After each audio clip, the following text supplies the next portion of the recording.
শিশু শ্রম আলোকিত জাতির অন্তরায়, সবচেয়ে খেতে ভালো মানুষের রক্ত। কবি সুকান্ত ভট্টাচার্যের এই কথার বাস্তব চিত্র সমাজ, রাষ্ট্র তথা সমগ্র বিশ্বেই স্পষ্ট।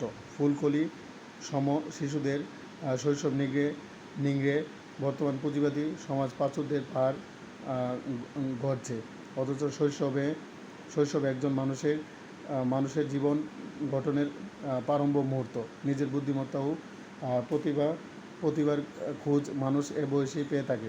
শিশুদের শ্রমবৃত্তিতে নিয়োগ প্রাচীনকাল থেকে চলে আসছে। বর্তমানে যারা নিজেদেরকে সভ্য বলে দাবি করে এবং পৃথিবীতে আদর্শের ঝান্ডা উড়ানোর প্রতিশ্রুতিবদ্ধ হয়, তারাও নিজেদের শৈশব নিয়ে অর্থের লোভে ছিনিমিনি খেলে। সারাদিন 14 থেকে 16 ঘন্টা পরিশ্রম করে শিশুরা যে পারিশ্রমিক লাভ করে, তা দিয়ে সামান্য খাবারও জুটানো অসম্ভব হয়ে পড়ে। উপরন্তু পরিশ্রমের সাথে যোগ হয় নানারূপ শারীরিক ও মানসিক লাঞ্ছনা।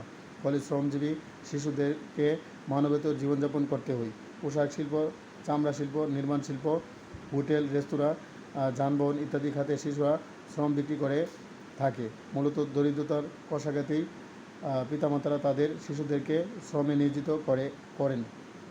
আর পুঁজিপতি ধনিক শ্রেণী এদের শ্রমকে সামান্য পারিশ্রমিকের বিনিময়ে ক্রয় করে। শৈশবকালে শিক্ষার আলো আহরণের বদলে কঠিন শ্রমে জড়িয়ে থাকা এসব শিশুর বৃদ্ধির স্বাভাবিক বিকাশ হয় না। শিক্ষার আলো বিবর্জিত পরিবেশে এরা অশিক্ষিত, ঘোড়া ও দুশ্চরিত্র হিসেবে বেড়ে ওঠে। ফলে সমাজে সৃষ্টি হয় সন্ত্রাস, চুরি, ডাকাতির মতো নৃশংস ঘটনার সূত্রপাত। এবং অশিক্ষিত এ সমস্ত মানুষ তাদের ভবিষ্যৎ প্রজন্মকেও শিক্ষার দিকে ধাবিত করে না।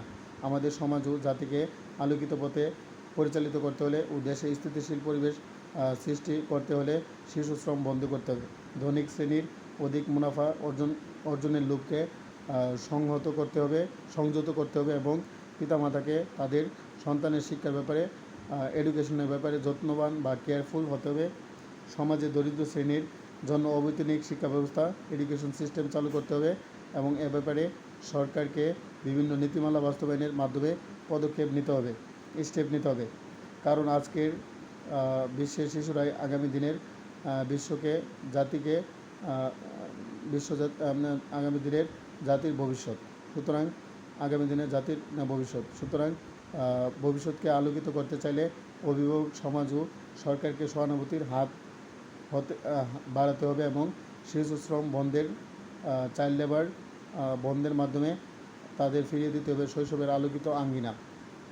বাংলাদেশ, ইন্ডিয়া, যুক্তরাষ্ট্র, America, Russia, Canada, France, Switzerland, Sweden, Denmark, Poland, Ethiopia, south Africa, Nigeria, Kenya, Zimbabwe, Somalia, Angola, Gabon, ivory coast, Spain, Italy, France, Latvia, Lithuania, Romania, check Republic, Slovakia, Slovenia, check Republic, Argentina, Brazil, Azerbaijan, Spain সহ সারা বিশ্বের সারা বিশ্বে সকল শিশুর শিক্ষা নিশ্চিত করার জন্য আমাদেরকে ঐক্যবদ্ধভাবে কাজ করতে হবে।